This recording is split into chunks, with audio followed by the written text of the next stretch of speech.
Hi guys, তো আজকে challenge হচ্ছে আমি সারাদিন স্টিম খাবার খাবো, মানে সেদ্ধ খাবার খাবো। তো চলো কি কি খাওয়া যাক। তো ফার্স্টেই খেয়ে নেবো ডিম সিদ্ধ। এটা আবার হাফ বয়েল ছিল।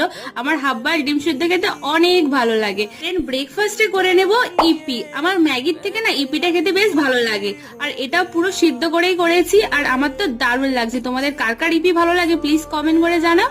দেন লাঞ্চে করে নেবো সেদ্ধ ভাত আর আলু সেদ্ধ, মানে আলুও সেদ্ধ আর ভাতও সেদ্ধ। তো দুটোই একসাথে খেয়ে নিচ্ছে, দুটো অনেকটাই টেস্টি লাগছিল, খারাপ লাগছিল না, খুবই ভালো লাগছিল। দেন বিকেলবেলা একটু বাইরে বেরিয়ে গেছিলাম, আর ওখান থেকে নিয়ে নিয়েছি স্টিম মোমো। আর মোমোটা খুবই গরম ছিল এবং সত্যি খুবই টেস্টি ছিল, তো মোমোটাও খেয়ে নিয়েছি। দেন ডিনারটা আমি বাড়িতে নিয়ে চলে এসেছি ইডলি, আর এটাও একদম সেদ্ধ করা। তো ইডলিটাও অনেকটাই ভালো ছিল, ইডলির সাথে ছিল সাম্বার। তো ইডলি সাম্বার খেয়ে আমি ডিনারটা কমপ্লিট করলাম। তো চ্যালেঞ্জটাও কমপ্লিট হলো। এবার তোমরা তাড়াতাড়ি কমেন্ট করে জানো আর কি চ্যালেঞ্জ করবো, আর যদি ভিডিওটা ভালো লাগে প্লিজ লাইক শেয়ার আর সাবস্ক্রাইব করে দিও। তো আজকের মতো টাটা।